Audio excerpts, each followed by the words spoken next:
Hi everyone, so today I want to explain you the step-by-step process for connecting Stripe to Power BI. This process comes with a free Power BI template as well, which helps you solve a couple of common reporting issues with Stripe data. It allows you to analyze your retention for your subscriptions, and also it shows you the upcoming revenue from your subscription renewals, as well as a generic Stripe sales dashboard. So let me walk you through the steps of setting this up. The first thing you want to do is go to this URL right here and sign in with your account. Once you do, you will land to this tab, and you want to go to Stripe and install.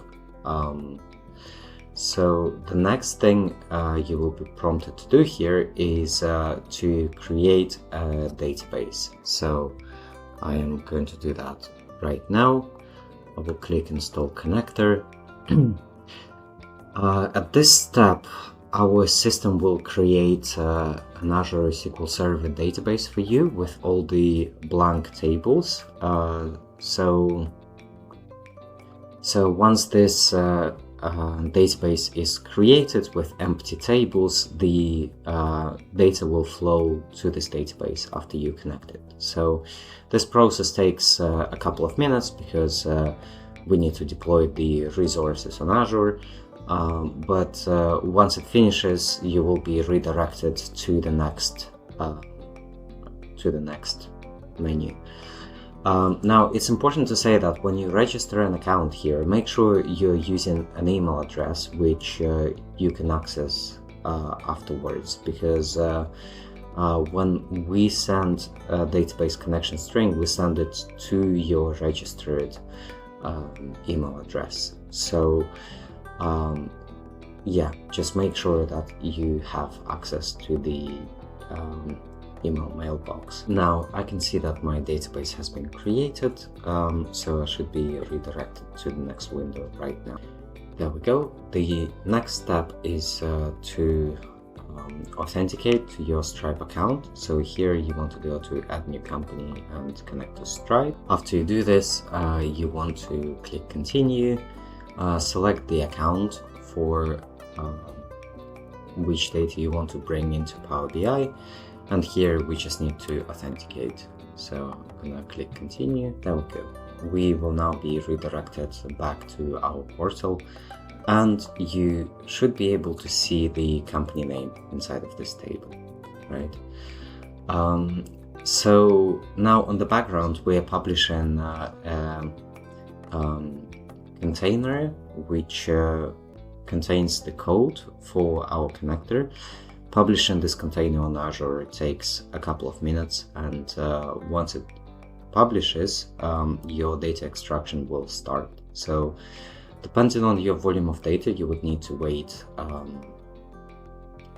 probably like 10 to 20 minutes. And this is just for the first install. Like every data refresh will be a lot faster afterwards. Now, you will also be able to monitor your refresh status on this tab. So just press there. Once you will see the list of tables that we are extracting, and once you see that tables are 100% extracted, it means your data is ready to use. So but yeah, if you want to connect to your database, you simply need to click here to send database connection string, and our system will send you an automated email to your registered address, and this email will contain the details that you need in order to connect to the database. This is what the email will look like, and now let's try to connect to Power BI. Okay, so now the next step is to open Power BI Desktop and make sure that you're on a Windows computer, because yeah, you need that to be able to download Power BI desktop app, and then once you open it, you would basically go to import data from SQL Server. If you don't see this menu, you can also go to Get Data, click More, and then just type SQL Server, and you can select Azure SQL Server here. Now we will need to copy the details from the email, so I'm going to copy them here.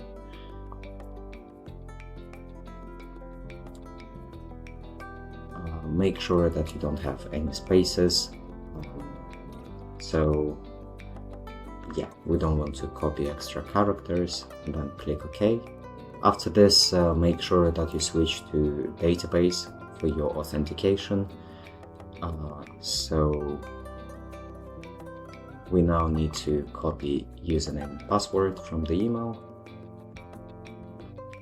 There we go, and now we click Connect. Now you should be able to see the list of tables here. So those are the tables that we are extracting by default. And once you click on preview, you should be able to see the data being populated here. So if you see data, it means that the process is successful. You can now click on the tables that you want to load, click Transform Data, and preview your data inside of Power Query. So optionally, you can also install this template. I'm going to leave a link to download this template inside the portal itself, and you will also be able to download it here. But yeah, I will leave it on the General Info tab. So to review this template a bit more, we've got the charges, and you can see the actual invoices for the charge. So if you don't want to provide access to Stripe to your team for some reason, you can give them access to this dashboard, and they will be able to access invoices and send those invoices to clients if they ever request this. Now the subscription tab is also pretty useful. It's got the cohort analysis for your customers. So for customers who joined in July 2025, you can see like what percentage of them is retained after a certain number of months.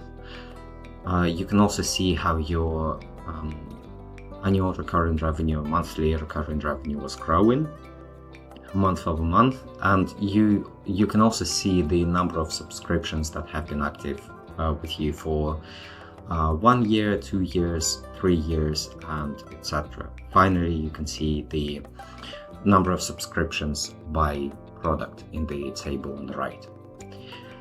And the renewal dashboard shows you your upcoming renewals, so it's especially useful for businesses who have annual subscriptions, because in Stripe you can easily see the date when your subscription started, but you can't easily see like if you select a particular month, what's going to be my renewal revenue in this particular month. So this dashboard makes it very easy. So you can select the month, you will immediately see all the subscriptions that are going to renew in this month. You will also see, like, this is the subscription renewal date that we expect, and this is the card expiry date. So for this subscription, the card has already expired, and this just means that you need to reach out to this person and ask them to update the card on your subscription. So yeah, that's how you would use the actual dashboards. And yeah, I hope that you found this video useful. If you have any questions at all, then please leave them in the comments, and yeah, I'll make sure I'll reply to every single one. Thank you very much.